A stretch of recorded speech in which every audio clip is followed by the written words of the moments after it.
आज का जो नुस्खा होगा, जैसे ही आप एक चम्मच खाएंगे उसी टाइम बताएगा कि चीज़ ने रिज़ल्ट किया है।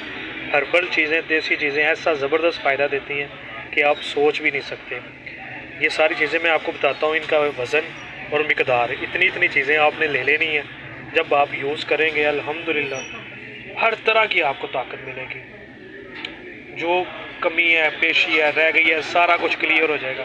कोई बंदा कमज़ोर वीकनेस नहीं रहेगा।